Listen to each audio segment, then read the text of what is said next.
ಶಾಲೆಗೆ ನಾನು ಯಾಕೆ ಡ್ರೆಸ್ ಕೊಟ್ಟಿದ್ದೇನೆ ಹೇಳುವುದನ್ನು ಒಮ್ಮೆ ಹೇಳ್ತೇನೆ ಅಷ್ಟೇ. ಇತ್ತೀಚೆಗೆ ನಮ್ಮ ಶಾಲಾ ವಿದ್ಯಾರ್ಥಿಗಳು ವಾಲಿಬಾಲ್ನಲ್ಲಿ ವಿನ್ ಆಗಿ ಬಂದಿದ್ದರು. ವಿನ್ ಆಗಿ ಬರುವಾಗ ಒಂದು ಹುಡುಗಿ ಕೇಳಿದ್ಲು, ನಮಗೆ ವಿನ್ ಆಗಿದ್ದೆ, ನಾವು ಏನು ಕೊಡ್ತೀರಿ ಅಂತ. ಆಗ ಮಗು ಹತ್ರ ಕೇಳಿದೆ, ಏನು ಬೇಕು ನಿನಗೆ ಅಂತ. ಆ ಮಗು ಹೇಳಿತ್ತು ಐಸ್ ಕ್ರೀಮ್ ಅಂತ. ಇನ್ನೊಂದು ಮಗು ಹೇಳಿದ್ದು ನನಗೆ ಚೊಕೋಬಾರ ಬೇಕು ಅಂತ ಹೇಳಿ. ಆಗ ಹಿಂದೆ ಇದ್ದ ಒಂದು ಚಿಕ್ಕ ಮಗು ಹೇಳಿತ್ತು ನನ್ನ ಹತ್ರ, ನನಗೆ ಡ್ರೆಸ್ ಬೇಕು ಅಂತ. ಆಗ ಆ ಹುಡುಗಿಯ ಪಕ್ಕದಲ್ಲಿದ್ದ ಇನ್ನೊಂದು ಮಗು ಹೇಳಿತ್ತು, ಅವು ಡ್ರೆಸ್ ಎಂಕ್ಲಿಗೆ ಮಾತ್ರ ಇಜ್ಜವು, ಇನ್ನ ಹೆಣ್ಮಕ್ಳಿಗೆ ಮಾತ್ರ ಅಂತ. ಆಗ ಚಿಕ್ಕ ಮಗುವಿನ ಮುಖ ಇಷ್ಟು ಚಿಕ್ಕದಾಗಿತ್ತು. ನಾನು ನಿಜವಾಗಿ ಆವತ್ತೇ ವಿನ್ ಆದವರಿಗೆ ಡ್ರೆಸ್ ಕೊಡ್ಬೇಕು ಅಂತ ಇದ್ದೆ. ಆದರೆ ಆ ಚಿಕ್ಕ ಮಗು ಹೇಳಿತಲ್ಲ, ನನಗೆ ಡ್ರೆಸ್ ಕೊಡುದಿಲ್ಲ ಅಂತ. ಅದಕ್ಕಾಗಿ ಎಲ್ಲ ಮಕ್ಕಳಿಗೆ ಡ್ರೆಸ್ ಕೊಡಬೇಕು ಅಂತ ಆವತ್ತೇ ಯೋಚನೆ ಮಾಡಿದ್ದೆ. ಅದರಿಂದ ನಾನು ಎಲ್ಲ ಮಕ್ಕಳಿಗೆ ಡ್ರೆಸ್ ಕೊಟ್ಟಿದ್ದೆ. ವಿದ್ಯಾರ್ಥಿಗಳೇ, ಕೊಡಬೇಕಾದ್ರೆ ಇರಬೇಕಾಗಿಲ್ಲ ಅಂತೆ, ಕೊಡಬೇಕಾದ್ರೆ ಮನಸ್ಸು ಇದ್ರೆ ಸಾಕು ಅಂತ ಹೇಳ್ತಾರೆ ರೋಟರಿಯಲ್ಲಿ. ಹಾಗೆ ಈ ಶಾಲೆಯಲ್ಲಿ ಕಲಿತಂತ ಎಲ್ಲ ವಿದ್ಯಾರ್ಥಿಗಳು ಮುಂದೊಂದು ದಿನ ಇದೇ ಶಾಲೆಯಲ್ಲಿ ನಂತರ ಕಲಿಯುವ ವಿದ್ಯಾರ್ಥಿಗಳಿಗೂ ಕೂಡ ಇಂಥದೇ ಡ್ರೆಸ್ ನಿಮ್ಮಿಂದ ಆಗುವ ಸಹಾಯ ಮಾಡಿ ಅಂತ ಹೇಳಲಿಕ್ಕೆ ನಾನು ತುಂಬ ಇಷ್ಟಪಡ್ತೇನೆ.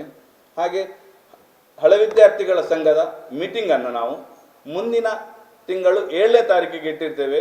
ಶಾಲೆಯ ವಾರ್ಷಿಕೋತ್ಸವದ ಬಗ್ಗೆ ಚರ್ಚೆ ಮಾಡಲಿಕ್ಕೆ ಈ ಕಾರ್ಯಕ್ರಮದಲ್ಲಿ ಹೆಚ್ಚಿನ ಪೋಷಕರು ಹಾಗೂ ಹಳೆ ವಿದ್ಯಾರ್ಥಿಗಳು ಭಾಗವಹಿಸಬೇಕಾಗಿ ಕೇಳ್ತಾ ಇದ್ದೇನೆ. ಬಹುಶಃ ಪ್ರತಿಭೆ ಅಂತ ಹೇಳ್ತೇವೆ ನಾವು, ಪ್ರತಿಭೆಯಲ್ಲಿ ವಿನ್ನಾದವರನ್ನು ಕೂಡ ಗುರುತಿಸಿದೆವು. ಜೀವನದಲ್ಲಿ ಶಿಕ್ಷಣ ಎಷ್ಟು ಮುಖ್ಯವೋ ಪ್ರತಿಭೆಯೂ ಕೂಡ ಅಷ್ಟೇ ಮುಖ್ಯ ಅಂತ ಹೇಳ್ತೇವೆ. ಇವತ್ತು ಒಂದು ಮಹತ್ವಪೂರ್ಣವಾದ ಕಾರ್ಯಕ್ರಮದಲ್ಲಿ ನಾವೆಲ್ಲ ಸೇರಿದ್ದೇವೆ. ಇವತ್ತು ಈ ಒಕ್ಕಾಡಿಗೋಳಿ ಶಾಲೆಯ ಮಕ್ಕಳು ಪ್ರತಿಭೆಯನ್ನು ತೋರಿಸುತ್ತಾ ಇಡೀ ಬೆಳ್ತಂಗಡಿ ತಾಲೂಕಿನಲ್ಲಿ ಹೆಸರುವಾಸಿ ಮಾಡಿದ್ದಾರೆ. ಇಂತಹ ಮಕ್ಕಳಿಗೆ ಒಂದು ಅಭಿನಂದನೆ ಸಲ್ಲಿಸಬೇಕು ಮತ್ತು ಎಲ್ಲ ವಿದ್ಯಾರ್ಥಿಗಳಿಗೆ ಒಂದು ಸಮವಸ್ತ್ರವನ್ನು ಡ್ರೆಸ್ಸನ್ನು ಕೊಡಬೇಕೆಂಬ ನಿಟ್ಟಿನಲ್ಲಿ ರೋಟರಿ ಕ್ಲಬ್ ಲೊರಟೈಲ್ಸಿನ ಮಾಜಿ ಅಧ್ಯಕ್ಷರು ಜಿಲ್ಲಾ ಗವರ್ನರ್ ಆಗಿರ್ತಕ್ಕಂಥ ರಾಘವೇಂದ್ರ ಭಟ್ ಅವರು ಈ ಕಾರ್ಯಕ್ರಮವನ್ನು ಆಯೋಜನೆ ಮಾಡಿದ್ದಾರೆ. ಆದರೆ ಮಕ್ಕಳು ಸಾಧನೆ ಮಾಡಿದ್ದನ್ನು ನಾವು ಅವರಿಗೆ ಏನಾದರೆ ಹುರಿದುಂಬಿಸಬೇಕು. ಇವತ್ತು ಸಾಧನೆ ಮಾಡಿದ್ದಾರೆ. ಅವರು ಮುಂದಿನ ದಿನಗಳಲ್ಲಿ ಜಿಲ್ಲಾ ಮಟ್ಟದಲ್ಲಿ ಭಾಗವಹಿಸಿ ರಾಜ್ಯ ಮಟ್ಟದಲ್ಲಿ ಭಾಗವಹಿಸುವಂಥ ಸೌಭಾಗ್ಯವನ್ನು ಭಗವಂತನವರಿಗೆ ಕರುಣಿಸಲಿ. ಮತ್ತು ಇವತ್ತಿನ ಈ ಮಕ್ಕಳು ಸಂಸ್ಕಾರಭರಿತವಾದ ಶಿಕ್ಷಣವನ್ನು ಕಲಿತುಕೊಂಡು ಮುಂದಿನ ದಿನಗಳಲ್ಲಿ ಯಾವ ರೀತಿ ಇವತ್ತು ಕಾರ್ಯಕ್ರಮದಲ್ಲಿ ನಾವೆಲ್ಲ ಮುಂದಿನ ವೇದಿಕೆಯಲ್ಲಿ ನಿಂತಿದ್ದೇವೆ, ಆ ವೇದಿಕೆಗೆ ಬರುವಂಥ ದಿನಗಳು ಅತಿ ಶೀಘ್ರದಲ್ಲಿ ಮಕ್ಕಳಿಗೆ ಮುಂದಿನ ದಿನಗಳಲ್ಲಿ ಬರಲಿ ಎಂಬ ಮಾತನ್ನು ಹೇಳುತ್ತಾ ಅವಕಾಶಕ್ಕೆ ಹೊಂದಿಸುತ್ತಾ 2 ಮಾತನ್ನು ಮುಗಿಸ್ತೇನೆ. ಜೈ ಹಿಂದ್, ಜೈ ಕರ್ನಾಟಕ. ತಾಲೂಕು ಮಟ್ಟದಲ್ಲಿ ವಿಜೇತರಾದಂಥ ಎಲ್ಲ ವಿದ್ಯಾರ್ಥಿಗಳಿಗೆ ಕೃತಜ್ಞತೆಗಳನ್ನು ಸಲ್ಲಿಸ್ತಾ ಇದ್ದೇನೆ. ಇವತ್ತಿನ ಈ ಒಂದು ಕಾರ್ಯಕ್ರಮದ ಪ್ರಯೋಜಕರಾದಂಥ ರಾಘವೇಂದ್ರ ಭಟ್ರು ನಮ್ಮ ಕ್ಲಬ್ಬಿನ ಒಂದು ಆಧಾರ ಸ್ತಂಭ ಅಂತ ಹೇಳ್ಬೋದು. ಅವರು ಇಂಥದ್ದು ಬಹಳಷ್ಟು ಸೇವಾ ಯೋಜನೆಗಳನ್ನು ಮಾಡಿದ್ದಾರೆ. ಅವರಿಗೆ ಹೀಗೇನೆ ಮುಂದಿನ ದಿನಗಳಲ್ಲಿ ಮತ್ತಷ್ಟು ಸೇವಾ ಯೋಜನೆಗಳನ್ನು ಮಾಡಲು ದೇವರ ಅನುಗ್ರಹ ಸದಾ ಅವರಿಗೆ ಒದಗಿ ಬರಲಿ.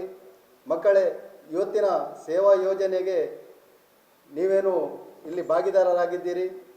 ಮುಂದಿನ ದಿನಗಳಲ್ಲಿ ನೀವು ಒಳ್ಳೆ ವಿದ್ಯಾವಂತರಾಗಿ ಸಮಾಜದ ಒಂದು ಎತ್ತರದ ಸ್ತರಕ್ಕೆ ಏರಿ ಇಂಥದ್ದೇ ಒಂದು ಸೇವಾ ಯೋಜನೆಯನ್ನು ನಿಮ್ಮ ಮುಂದಿನ ಜೀವನದಲ್ಲಿ ನೀವು ಮಾಡುವಾಗ ಮಾತ್ರ ಇವತ್ತಿನ ಈ ಸೇವಾ ಕಾರ್ಯಕ್ರಮಕ್ಕೆ ಒಂದು ಉತ್ತಮ ಅರ್ಥ ಬರ್ತದೆ. ಇಲ್ಲಿ ನೆರೆದಿರುವಂಥ ತಮಗೆಲ್ಲರಿಗೂ ದೇವರು ಒಳ್ಳೇದು ಮಾಡಲಿ, ಉತ್ತಮ ಆಯುರ ಆರೋಗ್ಯ ಸುಖ ಸಮೃದ್ಧಿ ಕರುಣಿಸಲೆಂದು ಭಗವಂತನಲ್ಲಿ ಪ್ರಾರ್ಥಿಸುತ್ತಾ, ವಿಶೇಷವಾಗಿ ಸರ್ಕಾರಿ ಶಾಲೆಯಲ್ಲಿ ಓದ್ತಾ ಇರುವಂಥ ವಿದ್ಯಾರ್ಥಿಗಳಿಗೆ ನಾವೆಲ್ಲ ಪ್ರತಿಭೆಗಳನ್ನು ಗುರುತಿಸುವಂಥದ್ದು, ಅಭಿನಂದಿಸುವಂಥದ್ದು ಮಾಡಿದಾಗ ಅದು ಉಳಿದ ವಿದ್ಯಾರ್ಥಿಗಳು ಯಾರಿದ್ದಾರೆ ಅವರಿಗೆ ಒಂದು ಮೋಟಿವೇಶನ್ ಆಗುತ್ತೆ. ರೋಟರಿಯ ಬಗ್ಗೆ 2 ಮಾತು.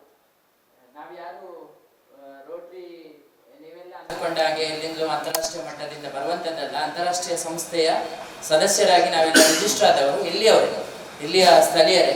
ನಾವೆಲ್ಲ ನಮ್ಮ ಏನು ಸಂಪಾದನೆ ಇದೆ ಅದರಲ್ಲಿ ಒಂದಷ್ಟನ್ನು ಉಳಿತಾಯ ಮಾಡಿಕೊಂಡು ನಮ್ಮ ಸಮಾಜದಲ್ಲಿ ಬೇರೆ ಬೇರೆ ವಿಚಾರಗಳಲ್ಲಿ, ಅದು ಶಿಕ್ಷಣ, ಆರೋಗ್ಯ ಅಥವಾ ಪ್ರಕೃತಿ, ಪರಿಸರ, ಗಿಡ ನೆಡುವಂಥದ್ದು, ನೀರಿಂಗಿಸುವಂಥದ್ದು, ಇಂಥ ಕಾರ್ಯಕ್ರಮಗಳಿಗೆ ತೊಡಗಿಸಿಕೊಳ್ಳುವಂಥದ್ದು ನಮ್ಮ ಹವ್ಯಾಸವಾಗಿ ಅದನ್ನು ಮಾಡ್ತಾ ಇದ್ದೇವೆ. ಇವತ್ತೀಗ ಸಾಂಕೇತಿಕವಾಗಿ 4 ಟಿ ಶರ್ಟ್ ಕೊಟ್ಟರು ಕೂಡ ಅದರ ಹಿಂದೆ ಖರ್ಚಿದೆ.